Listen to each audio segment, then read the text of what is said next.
Matt Josh, do you sell comics? Do you sell Hi. comics? You sell comics.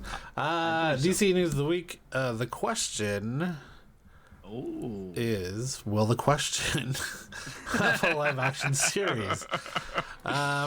Which is so weird. This is so weird this came up because I was watching Kevin Smith's Fat Man Beyond this morning, and he was talking about because the Arrowverse just finished, like Superman Lois had its last episode, now the Arrowverse is done. A fan asked him what character would he have done if he directed some Flash episodes, some Supergirl episodes, but if he could have developed one, which character would he have done? And he said the question. So I don't know if this is like insider or whatever. Obviously not. There are quite a few projects in various stages of development at DC Studios. James Gunn recently made it clear not everything has been revealed for the Gods and Monsters slate.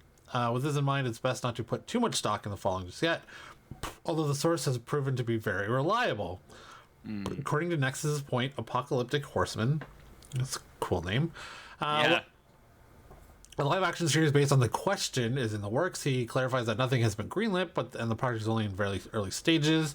This isn't the first time we've heard about a possible question show, but the closest we've come to any kind of information since Peter Safran and James Gunn took over is the latter liking a social media post wondering if there are any plans to introduce the character. The question was created by Steve Ditko and was introduced as a Charlton Comics character in the pages of Blue Beetle #1 back in the late 60s. Wow. The original question was an investigative reporter named Vic Sage, who donned his faceless mask and blue suit and tie to operate as a vigilante in Hub City. When Alan Moore and Dave Gibbons were prevented from using the Charlton character for Watchmen, the question became their inspiration for Rorschach. Later in the New 52 continuity, the question mantle was taken up by alcoholic ex-cop Renee Montoya, with Sage taking on the role of the mentor before succumbing to lung cancer. Though Sage would ultimately reassume the identity in the DC Rebirth era, Montoya still operated as a crime fighter, has gone on to become a very popular character. Sage made a few memorable appearances in the animated Justice League Unlimited series, and Rosie Perez, played by Montoya in Birds of Prey, but didn't actually don the question's costume. We assumed any project based on the question would focus on Sage, at least initially, but there are a number of intriguing directions they could take the series, provided it ever sees the light of day.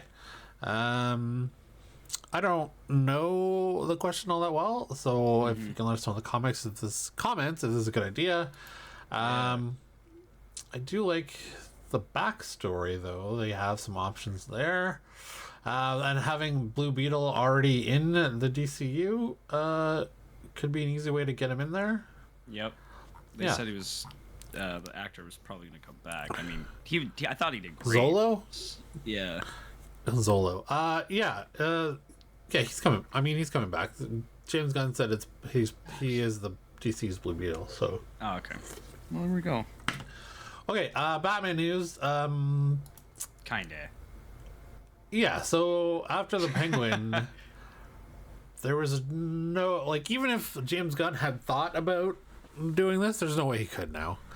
The Penguin was just too good to build up for the next Batman movie that there's no way he could cancel it. So there was rumors going around that James Gunn was going to cancel the Batman 2 and just do Batman the Brave and the Bold. When the studio was formed, fans immediately started wondering what that meant for the Batman franchise. James Gunn was quick to assure them that the Matt Reeves plans for the Cape Crusader would play out as planned, albeit at a time when the Brave and the Bold was also announced. That meant there would be eventually two versions of the Dark Knight on screen, with Robert Pattinson competing with whoever plays the DCU version and vice versa.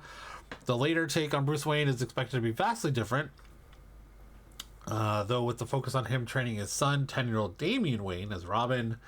DC Studios has since become involved with the Batman franchise, giving notes on the Penguin and reportedly considering turning Reeves' now scrapped Arkham TV series into a DCU set project. Yeah, so at first when they were talking about doing an Arkham series with Matt Reeves, I was like, I'm not on board for that. What are you going to do in just Arkham where it's... But now seeing what it was like with Sophia in, that was... one episode of just pure terror. Yeah, now I'm interested. Yeah. Now I would like to see the mayhem in Arkham. I would like to see now, please. Dirty guards and crazy, and corrupt doctors. Hell yeah. Gunn has been nothing but supportive of Reeves on social media, but for whatever reason, rumors still persist. It's baffling. It's a baffling claim because even if the filmmaker would rather not have any Machetes movie facing off with Reeves trilogy, there's no way Warner Brothers Discovery is giving up on the Batman based on the critical and commercial success. Now Gunn has weighed in. Quote, like, why would you even believe a rando once... Bless you. There it is. Science bless you. It's been building for 8 minutes. If it was canceled, it would be canceled. Who has time for charades? I've been one of Matt's biggest cheerleaders for years since Cloverfield and the Apes movies. We're eagerly awaiting his script. So it's set for release date October 2nd, 2026. Still a long time away.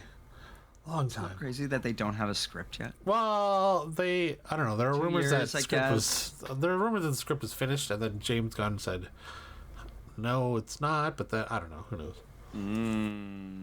Maybe he still has to give notes on it. Okay, and the final DC news of the week: Sergeant Rock may be coming to the big screen with Daniel Craig, rumored to be the title character's first choice. Luca Guadagnino may not seem like the most obvious fit to helm a comic book superhero project. He did Challengers, Call Me By Your Name, and Suspiria. All three of those movies I have not seen. But didn't Call Me By Your Name have the cannibal in it? Armie Hammer. Yes. Yeah. Timothy Chalamet, was he also? Timothy Chalamet, yes. Chalamet. He was in there. But the filmmakers believed to be in talks to studios. Jeff Snyder first mentioned Guadagnino was being courted for a future DC movie. He is now reportedly set to helm a Sergeant Rock movie, and his challenger and queer collaborator Justin Kurtzikes is on board to pen the script. The project is said to be a period piece set during World War II. Now Nexus Point News has shared a very interesting update that former James Bond Daniel Craig is the filmmaker's first choice. Even if this is accurate, though to be fair, the site has been on roll scoops over the past while, there's nothing to say Craig would be interested, so this may not amount to much. However, if he is the director of Queer, which is coming out, Daniel Craig is the lead actor in that movie. Yeah. I've been hearing whispers of potential Sergeant Rock movie for quite a while. Attempts to get a film based on the character of Grant go all the way back to the 80s, when Schwarzenegger was briefly attached to play the lead. Bruce Willis was also said to be in talks to play Rock in a movie helmed by Guy Ritchie back in 2008. That might have been fun back in the day. That would have been fun, back in the day. Producer Joel Silver revealed that his take on the property was going to be set in the future. During a 2010 interview with LA Times, as a war movie, it's not going to be where it's been, it's going to be where it's going. We didn't want to do Iraq, we didn't want to do a contemporary war, we sort of thought of a futuristic war. It's pretty strong. Chad St. John wrote the script, and we've got Francis Lawrence involved. Of Constantine. Okay. But that was way back in 2010, so that's not happening either. Yeah.